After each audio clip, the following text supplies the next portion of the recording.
Marcus Vance had 12 hours left to make a decision that would make him another $100 million. It looked like business. It looked reasonable. At midnight, the city shined like a living ocean of light. Skyscrapers stretched into the sky like monuments to success, each window holding a story, each light representing ambition, wealth, and movement. At the very top of one of those towers, Marcus Vance stood alone in his penthouse. From the outside, his life looked perfect. He was 36 years old, a billionaire tech founder, and the creator of one of the fastest-growing health platforms in the world. To most people, Marcus Vance was the definition of success. But inside the glass walls of his silence, there was no celebration, only exhaustion. Marcus stood still, staring at the city below him. Millions of lives moved beneath him, yet he felt completely disconnected from all of them. His reflection appeared faintly in the glass, and what he saw wasn't a winner. It was a man slowly losing something he couldn't name. His phone kept vibrating on the desk behind him. Messages, reports, investor updates, board reminders, but Marcus didn't touch them. Instead, his eyes drifted toward a framed photograph sitting slightly out of place in his modern, expensive office. He walked over and picked it up. It was from years ago, before the headlines, before the billion-dollar valuation, before everything changed. In the photo, Marcus stood beside a small community health booth, wearing simple clothes, smiling freely. Behind him was a handwritten sign, "Technology should help everyone." For a moment, he stared at it, quietly, and something inside him softened, because there was a time when he truly believed that. That belief had created Vance Health, a simple idea at first, an app designed to help families track basic health signs using devices they already owned. No subscriptions, no paywalls, just access, just prevention, just time. And at first, it worked exactly as he imagined. Parents used it, caregivers trusted it. Lives were helped in ways he never expected, but success never arrives alone. It always brings pressure with it. Investors came next, then expectations, then board meetings, then growth targets. And slowly, almost silently, the meaning behind the product began to shift. People stopped saying patients, they started saying users. They stopped saying help. They started saying monetization. And Marcus noticed, but he told himself it was necessary. Small compromises, temporary adjustments, until one day the compromises stopped feeling small. On his desk, a document glowed softly on his tablet. Vance Health Premium Conversion Plan Scheduled Activation. 9 a.m. under it. A simple line. Advanced medical alerts. $1. Marcus stared at it for a long time. $99. To some people, that was nothing. To others, it was impossible. His phone rang. Richard, Chief Financial Officer. Marcus answered without emotion. "We need confirmation," Richard said. "The board is ready to move forward tomorrow." Marcus stayed silent. Richard continued. "This is scaling, Marcus, not betrayal." Then he added quietly, "You can't save everyone." That sentence lingered. Marcus looked at the city again, and for the first time he didn't have a response as the call ended. And the silence in the room felt heavier than before. Then something changed. His breathing tightened, his chest pressed inward, not from stress alone, from everything he had ignored for years. A panic he could no longer suppress. Marcus stood up quickly, loosened his tie, tried to breathe. But it wasn't enough. Without thinking, he grabbed his hoodie, his keys, and walked out. No security, no driver, no destination. Just distance. He got into his car and started driving, and as the city lights blurred into rain against his windshield, he left behind the only world he had ever known. The rain grew heavier as Marcus drove through the city. At first, everything still looked familiar.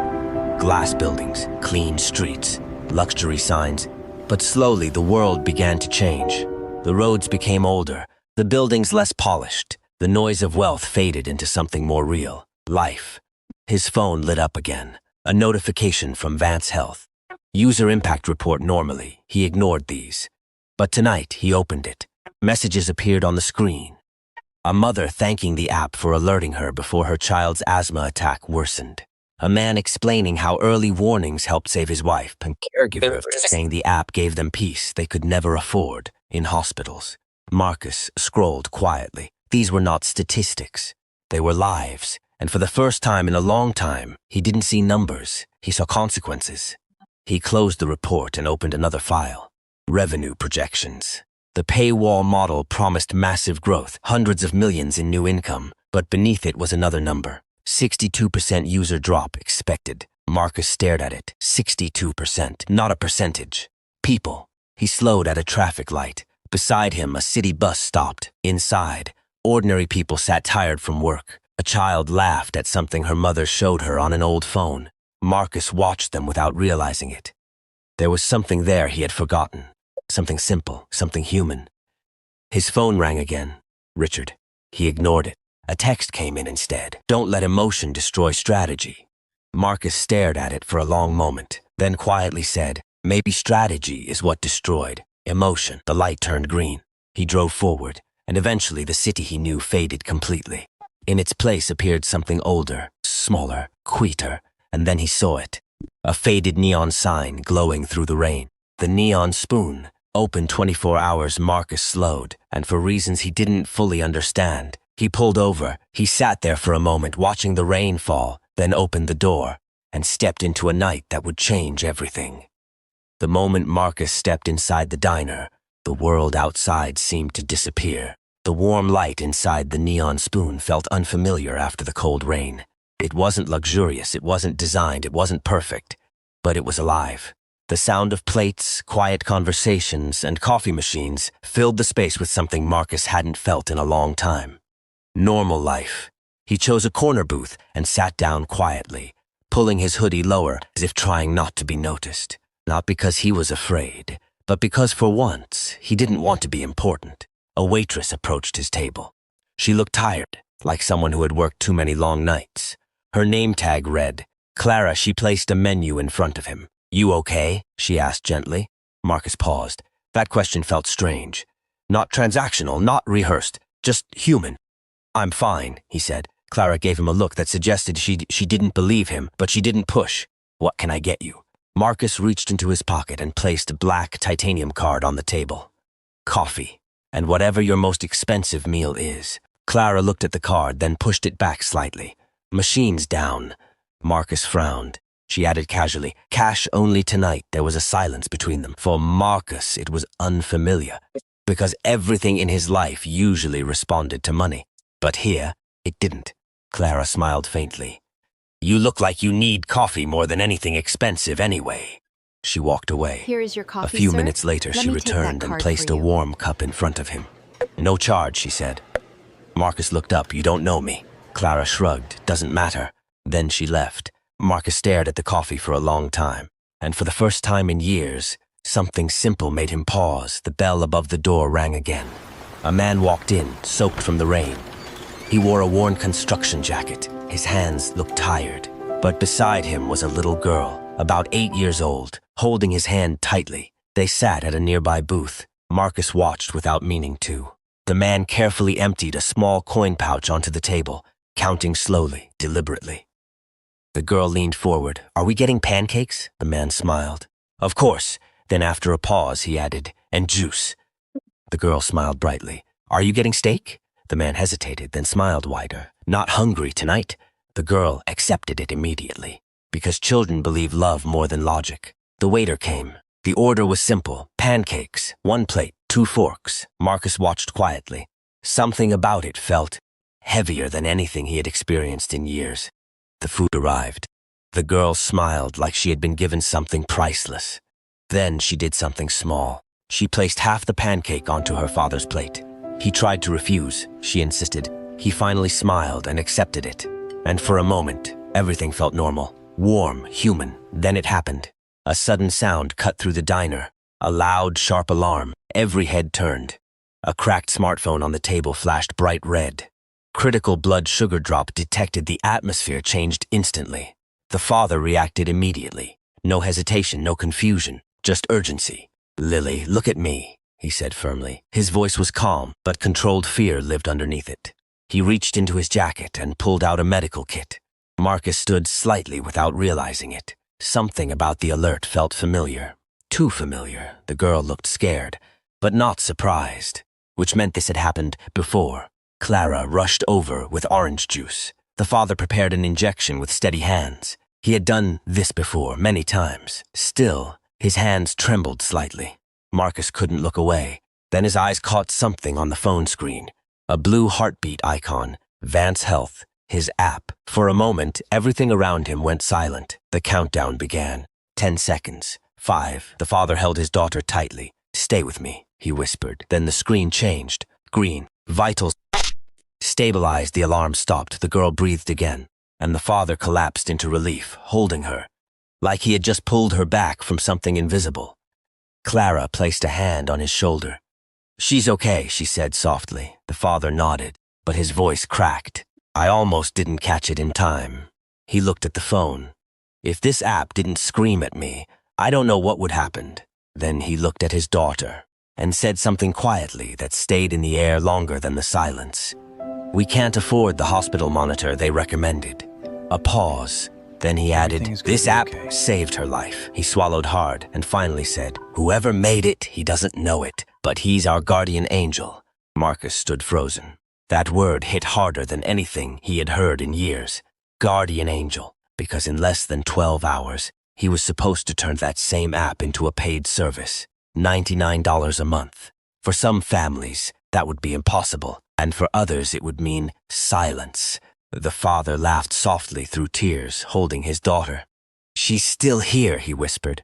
"That's what matters." Marcus slowly sat back down, but something inside him had already shifted. Quietly, irreversibly, morning arrived without ceremony. The city didn't pause, it didn't wait. It simply continued as it always had. People went to work, emails were sent, meetings were scheduled, and inside a glass corporate tower, the world of business prepared for what it believed would be a routine decision. A profitable one, a necessary one, a final step in scaling success. Marcus Vance sat alone in his apartment. He hadn't slept, not because he was thinking about money, but because he was thinking about people. A father holding his daughter, a cracked phone screen flashing red, a voice saying "Guardian Angel." Those images didn't leave him, they stayed. Quietly, relentlessly. On his table sat the same contract from the night before. Vance Health Premium Activation. $99 subscription model, projected revenue $100 million annually. He stared at it for a long time, then slowly closed it. Not out of anger, not out of emotion, but out of clarity. Some decisions don't feel dramatic when they're made. They feel obvious, as if they were waiting for the right version of the person to finally catch up. At 8:50 a.m., Marcus entered the boardroom. It was exactly how he remembered it. Clean, cold, executives were already seated, laptops open, slides prepared, smiles practiced. Richard sat at the head of the table, confident, relaxed, ready. This wasn't supposed to be a debate, it was supposed to be confirmation. Richard nodded as Marcus entered. "Good, let's finalize this." He slid the tablet across the table. "Sign it and we move forward." Marcus didn't touch it. Instead, he looked around the room, not at titles, not at positions, but at people. People who had built something with him. People who believed they were doing the right thing. Then he asked quietly, "Before we do this, what exactly are we selling?" A pause. Richard sighed slightly. "We've been over this. Access tiers, premium features, sustainability." Marcus nodded slowly, then said, "No." His voice stayed calm. "We're deciding who gets to be safe and who doesn't." Silence followed, a heavier kind than disagreement, because it wasn't theoretical anymore. It was personal. Marcus continued, "Yesterday I met someone." A few executives shifted in their seats. Marcus didn't elaborate immediately. He just let the words sit there. Then he added, "A father told me our app gave his daughter a second chance." He looked at the table, "and we're about to charge him for that chance." Richard leaned forward. "This is emotional thinking, Marcus." Marcus nodded. "Yes," then paused. "And maybe that's what we've been missing. For years, decisions in that room had been measured in charts, growth curves, revenue models, risk analysis, but no chart ever showed what silence costs." Marcus picked up the stylus, held it for a moment, then placed it back down, not because he was unsure, but because he had already decided. He looked at Richard calmly. "I'm not approving the paywall." The room shifted immediately. Confusion, disbelief, then tension. Richard straightened. "Marcus, this is a board decision." Marcus nodded. It was. Then he slid a folder across the table. Inside were documents. Ownership breakdowns, voting shares, legal authority. Everything already prepared. Richard opened it, and slowly, his expression changed. Because the structure of control was clear. Marcus had majority authority. Richard looked up. "You planned this?" Marcus shook his head. "No." A pause. "I just stopped avoiding it." Silence filled the room. Marcus spoke again. "Vance Health stays free." A few people exchanged looks. Richard stood slowly. "You're killing profitability." Marcus looked at him. "No." He paused. "I'm refusing to trade access to survival." That line landed differently because it wasn't emotional. It was final. Richard exhaled sharply. "So what now?" Marcus answered simply. "We build differently." A pause. Then he added, "And if that doesn't work, we adjust. But not at the cost of people who need it most." No one shouted. No one was removed. No dramatic exits. Just a shift in direction. The kind that doesn't look important in the moment, but changes everything that follows. Marcus stood, looked once more at the table, at the room, at the system he helped create, then turned and walked out. Morning sunlight spread across the city like nothing had ever happened. Cars moved through traffic. People rushed to work. Phones buzzed. Meetings started. The world continued exactly as it always did, and yet for Marcus Vance, everything felt different, not because the world had changed, but because he had. Inside the Neon Spoon diner, the day began like any other. Clara wiped down the counter. Coffee machines hissed softly. A radio played low in the background. For her, last night was already becoming just another shift in a long line of shifts, until she noticed something under the edge of a table. A receipt. She picked it up without thinking much, until her eyes stopped. Total bill, $14.50 tip line, $50,000. Clara blinked, looked again, then slowly lowered herself into the booth, not because she didn't understand money, but because she suddenly understood intention. Below the numbers was a handwritten note. For David and Lily, tell him his guardian angel was watching. Clara didn't speak. She just held the paper for a long time. Because it wasn't about the amount. It was about what kind of person leaves something like that behind and walks away quietly. Across town, David returned to the diner later that day. Same jacket, same tired posture, but Lily walked beside him with more energy than before. She was okay, stable, laughing again, like nothing had happened. Clara saw them and gently placed the receipt in David's hand. He read it once, then again, then stopped moving entirely. A long silence followed. Then he exhaled a shaky laugh, not of humor, of disbelief. He really came through. Lily looked up. "Who?" David folded the paper carefully. "A man who helped us without asking for anything back." He looked around the diner, as if he might still be there, then quietly added, "I think he heard us." Clara said nothing, but she understood. Marcus never announced what he did. There was no press release, no interview, no public statement. Only a quiet restructuring of a system that had once been heading in another direction. In the following days, Vance Health changed course, not publicly at first, but internally. The word subscription disappeared from meetings. The word access replaced it. Engineers began rewriting systems, not for revenue growth, but for reliability, for coverage, for reach. And for the first time in years, the question asked in every meeting changed. Not how do we scale this, but who might be left out. Marcus didn't return to the old version of his life. He didn't appear on stage. He didn't give speeches. He didn't turn himself into a symbol. Instead, he became something quieter. A decision maker who listened differently. A founder who stopped confusing growth with purpose. One evening, Marcus walked alone through the city. No security, no schedule, just movement. He stopped at a crosswalk. On the other side, a car carefully, gently. The same kind of scene he had seen before. But this time, Marcus didn't feel guilt. He felt clarity. Because now he understood something simple. He was never supposed to save everyone. But he also was never supposed to ignore them. Success didn't leave Marcus Vance. He didn't lose his company. He didn't lose his influence. What he lost was something else. The belief that success alone defined him. And what replaced it was something quieter, more grounded, more human. Later, back at his desk, Marcus opened a blank document. He typed a title, Why We Started. He paused for a long moment, then began writing. Not about investors, not about growth, but about people, about responsibility, about the weight of small decisions, about how easily systems forget the humans inside them, and how dangerous that forgetting can become. Across the company, employees read it. Some quietly, some in silence, some more than once. And slowly, without announcements or pressure, something shifted. Not the company's valuation, but its direction. Marcus Vance would still be known as a billionaire, but that no longer felt like the most important part of his story. Because somewhere between a glass tower and a small diner, he had learned something no amount of money had ever taught him. That real wealth isn't measured by what you accumulate. It's measured by what you choose not to take away from others.